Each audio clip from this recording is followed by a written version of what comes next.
Hello and welcome to Always Bored, Never Boring. HeroQuest is a classic, we know that. A streamlined masterpiece that condenses the dungeon crawling experience and serves it up in accessible, enjoyable chunks of gaming goodness. However, it is not always the most robust game. Sometimes you have to give it a bit of a nudge or a kick, or change things around, or determine a ruling on the fly to keep things chugging along nicely. And that honestly is part of the game's charm. And for me, HeroQuest has always been a light role-playing experience, and I do believe there is something called the spirit of HeroQuest, a way to play the game that really gets the best out of the system. Heroes should play in character, the barbarian charging into battle, the wizard accruing strange artifacts to lend support where it counts. And Zargon should balance being an opponent with being an adversary, playing to win but not playing to win at all costs. They should work as much as a storyteller and dungeon master to ensure a fun, engaging experience while still making sure the heroes face a challenge. In other words, I think there is a responsibility on the part of the players to fill in any gaps in the game system. Zargon should adjust missions on the fly to make them easier or harder, and players shouldn't spend every turn min-maxing the number of attack dice they get, or spending turn after turn getting into the optimal marching order before opening a door. I don't know, maybe other players feel differently, let me know in the comments. Nevertheless, there are areas of the rules that are prone to exploitation, and one of the most obvious is the bottleneck, which is most commonly utilised by heroes, especially when they are under pressure.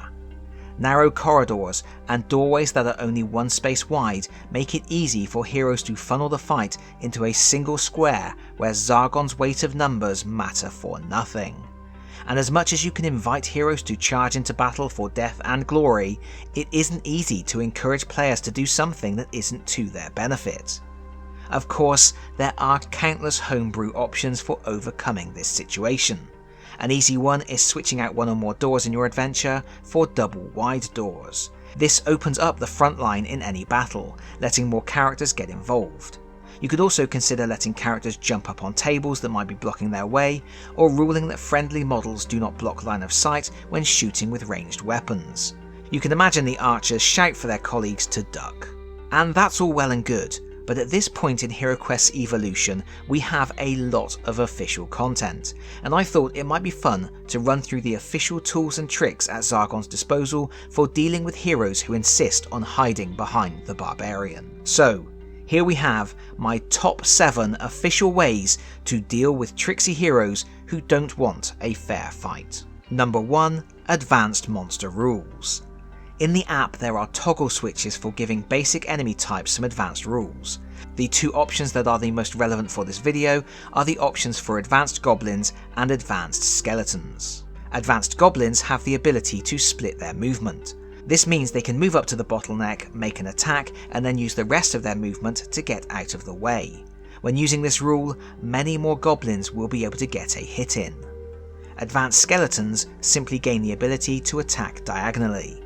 This means they can attack through a doorway from diagonally adjacent spaces, which is a simple and effective way to get more attacks off. Number 2. New monsters with new abilities. Over the course of many expansions, we have seen a host of new enemies, several of which can circumvent the troubles associated with bottlenecks. Whether they are slinging spells or arrows, ranged enemies are a big help.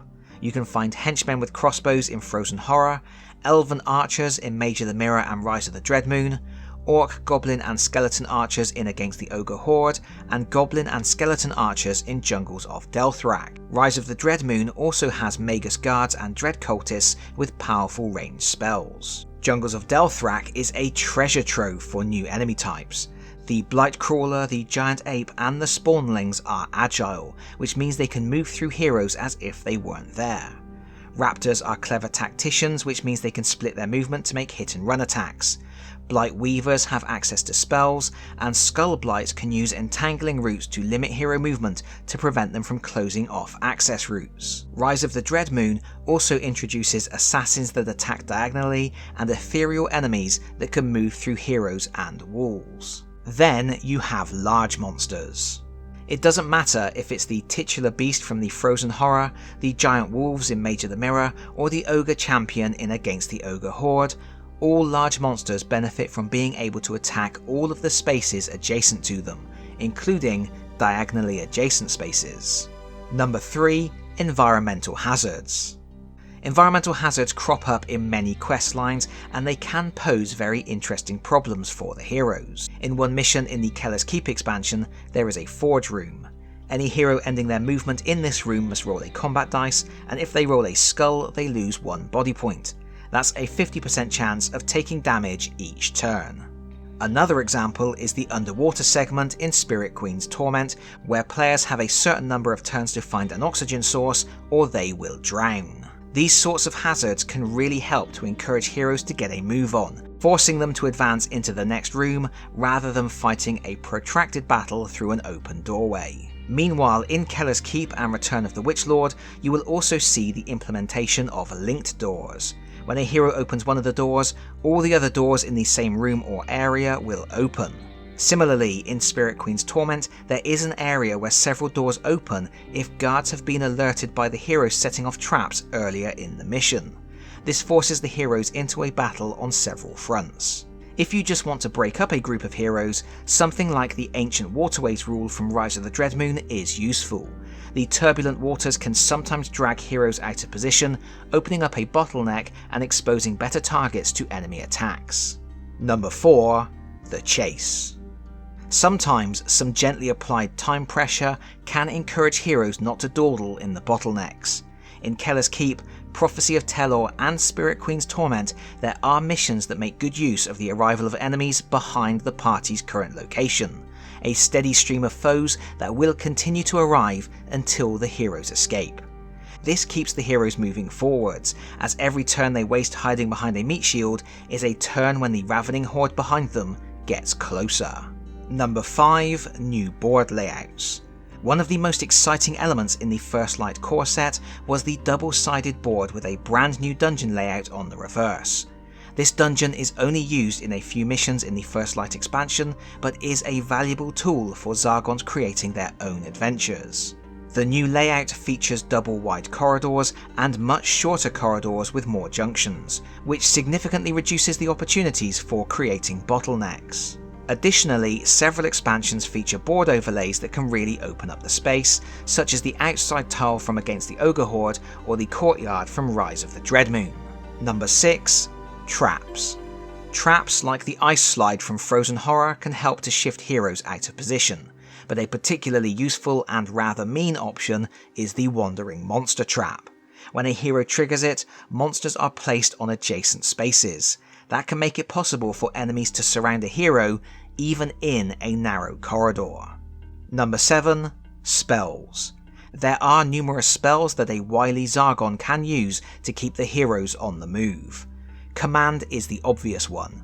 Cast this on a hero standing in a doorway and then force them to get out of the way.